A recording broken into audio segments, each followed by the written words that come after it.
Fuck this narrator. Fuck this narrator. Fuck this narrator. Fuck you. You see? Can he just not hear me? How can I tell him in a way that he'll understand that every second he remains here, he's electing to kill himself? How can I get him to see what I see? How can I make him look at himself? Mirror. Why to question nothing? No. I suppose I can't. Not in the way I want him to. But I don't make the rules. I simply play to my intended purpose, the same as Stanley. We're not so different, I suppose. I'll try once more to convey all this to him. I'm compelled to. I must. Perhaps, well, maybe this time he'll see. Maybe this time. This time. And I tried again. Please die. Stanley pushed a button. And I tried again. And Stanley pushed a button. And I tried. Okay. Did I just die? Yeah. No, I didn't die. I don't know. Okay, fuck it. Stanley knew the office layout like the back of his hand. It was only a matter of time before he found the others, wherever they were. Just a matter of time. Okay. I'm gonna listen to him this time. Right? Come on, I want to do one more input. Where's the input? Where's the input thingy? Aww.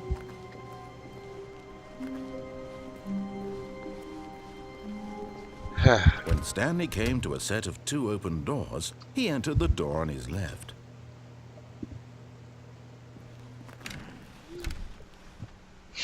Yes, I actually took the door on the left.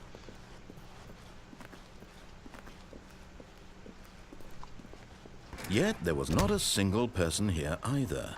Feeling a wave of disbelief, Stanley decided to go up to his boss's office, hoping he might find an answer there. A lot of percentage, what? Office party, office party.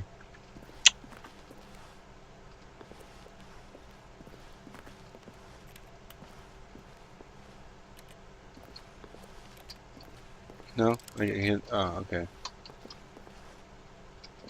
Okay. Oh. Broom closet. Yes. Stanley stepped into the broom closet, but there was nothing here, so he turned around and got back on track. Nope.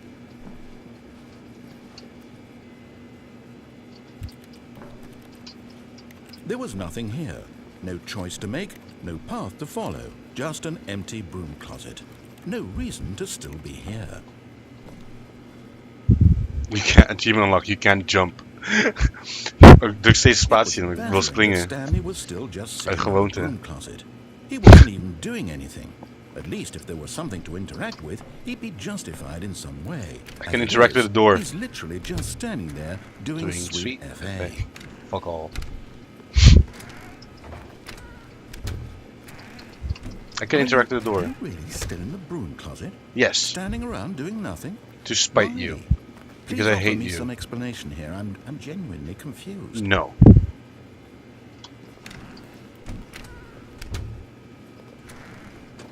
You do realize there's no choice or anything in here, right? If I'd said Stanley walked past the broom closet, at least you would have had a reason for exploring it to find out. But True. it didn't even occur to me because literally this closet is of absolutely no significance to the story whatsoever. I never would have thought to mention it. Maybe to you this is somehow its own branching path. Maybe when you go talk about this with your friends, you'll say, "Oh, did you get the broom closet ending? The broom closet ending was my favorite." I hope your friends find this concerning. Yep. Stanley was fat and ugly and really stupid. He probably only got the job because of a family connection. That's how stupid he is. That all with drug money. Also, Stanley is addicted to drugs and And hookers. What? Okay. I did not see that one Well, I've coming. come to a very definite conclusion about what's going on right now. You're dead. You're dead. You got to this broom closet closet, explored it a bit, and were just about to leave because there's nothing here, when a physical malady of some sort shut down your central nervous system and you collapsed on the keyboard. What? In Okay. a situation like this, the responsible thing is to alert someone nearby so as to ensure that your body is taken care of before it begins to decompose. I love you, narrator. Hello? Anyone who happens to be nearby, the person at this computer is dead.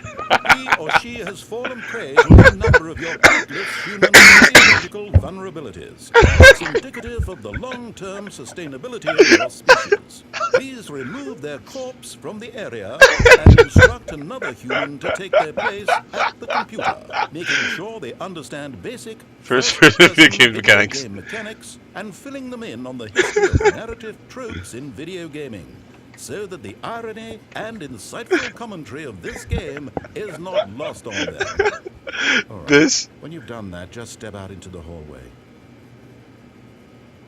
No.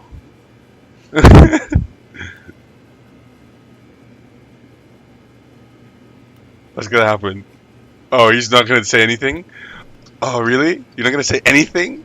Come on, you have to say something. You have to say something. Something. Anything. God damn it. I can't jump. Okay. No, he'll say something. He has to. Do I wait? Yes or no?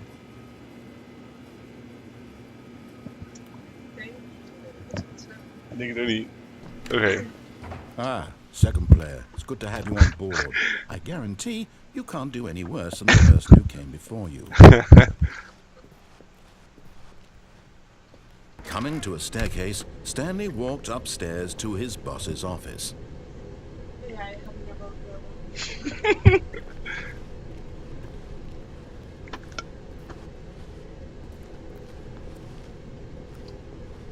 Firehouse? No.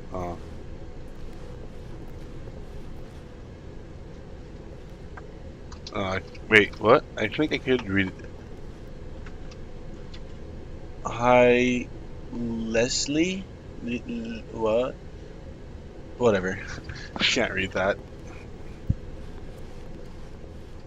But Stanley just couldn't do it. Mm-mm. He considered the possibility of facing his boss. Admitting he had left his post during work hours, he might be fired for that. And in such a competitive economy, why had he taken that risk? All because he believed everyone had vanished? His boss would think he was crazy. And then something occurred to Stanley.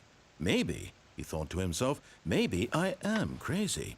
All of my co-workers blinking mysteriously out of existence in a single moment for no reason at all? None of it made any logical sense. And as Stanley pondered this, he began to make other strange observations. Oh shit. For example, why couldn't he see his feet when he looked down? Indeed, Why why? did doors close automatically behind him wherever he went? Indeed, why? And for that matter, these rooms were starting to look pretty familiar. Were they simply repeating? Kind of, No, yes. Stanley said to himself, this is all too strange. This can't be real. And at last, he came to the conclusion that had been on the tip of his tongue. What? He just hadn't found the words for Oh it. god. I'm dreaming, he yelled. Oh. This is all a dream. Oh, what a relief No, that's not it. Stanley felt to have finally found an answer, an explanation. His co-workers weren't actually gone. He wasn't going to lose his job. He wasn't crazy after all. What's with the He dramatic thought music? to himself, I suppose I'll wake up soon. I'll Yes. have to go back to my Boring boring real-life real-life job. pushing buttons. I may as well enjoy this while I'm still lucid. Oh, okay. So, he imagined himself flying and began to gently float above the ground. Then he imagined himself soaring through space on a magical starfield. What? And it too appeared. It What? was so much fun. And Stanley marveled that he had still not woken up. What the fuck? How was he remaining so lucid? And then perhaps the strangest question of them all entered Stanley's head. One he was amazed he hadn't asked himself sooner. What? Why is there a voice in my head dictating everything that I'm doing and thinking? I don't know. Now the voice was describing itself being considered by Stanley, who found it particularly strange. I'm dreaming about a voice describing me, thinking about how it's describing my thoughts, he thought. And when he thought it all very odd, and wondered if this voice spoke to all people in their dreams, I don't know. the truth was that, of course, this was not a dream. How could it be? But how did it Was just Stanley fly? simply deceiving himself? Yes. Believing that if he's asleep, he doesn't have to take responsibility for himself? I don't know. Stanley is as awake right now as he's ever been in his But life. I just flew. Now, hearing the voice speak these words was quite a shock to Stanley. After all, he knew for certain, beyond a doubt, that this was in fact a dream. Yes. Did the voice not see him float and make the magical stars I just know, a right? moment ago? How else would the voice explain all that? Yeah, how? This voice was a part of himself too. Surely, if he could just... He would prove it. He would I will prove it. that he was in control, that Yes. this was a dream. Indeed. So he closed his eyes gently, Mhm. and he invited himself to wake up. He felt the cool weight of the blanket on his skin, Yes. the press of the mattress on his back, Mhm. the fresh air of a world outside this one. Mhm. Let me wake up, he thought to himself. I'm through with this dream. I wish it to be over. Let me go back to my job. Let me continue pushing the buttons. Please, it's all I want. I want my apartment, and my wife, and my job. All I want is my life exactly the way it's always been. Indeed. My life is normal. Mhm. I am normal. Mm. Everything will be fine. I am okay. I think I just died. Ah, fuck my life. Stanley began screaming.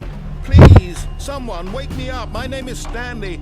I have a boss. I have an office. I am real. Please, just someone tell me I am real. I must be real. I must be. Can anyone hear my voice? Who am I? Who am I? And everything went black.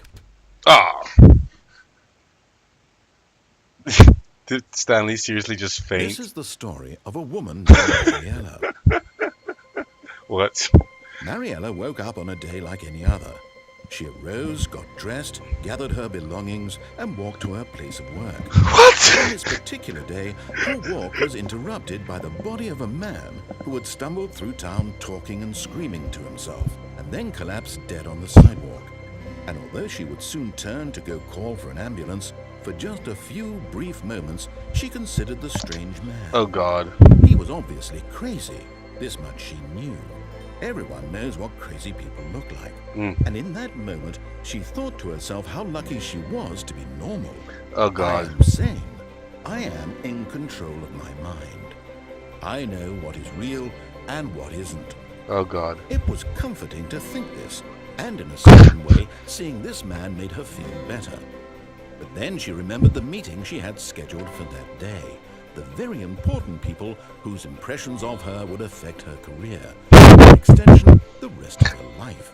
She had no time for this, so it was only a moment that she stood there, staring down at the body. When does she call the And ambulance? then she turned and ran. Okay. Random. And again. Yeah, and again. Yep. Oh, come on. Hmm? I'll stop. Ooh. I'll stop. Oh, that means I have to stop. Oh, I don't want to stop. I want to continue. Okay, real quick. Stanley decided to go to the meeting room to check on his co-workers. He never functioned well by himself and constantly needed support and guidance from others, so the thought of total solitude was terrifying to him.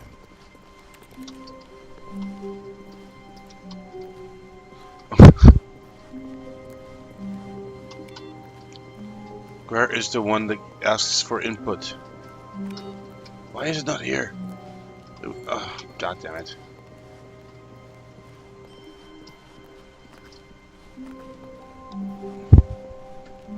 When Stanley came to a set of two Yes. open doors, he entered the door on his left. Indeed I did.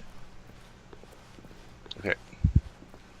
Through here. Yet there was not a single person here either. What the fuck? Feeling a wave of disbelief, Stanley decided to go up to his boss's office, hoping he might find an answer there. Okay, let's go. Okay. Oh yeah, Coming up the to a stairs. staircase, Stanley walked upstairs to lights. his boss's office.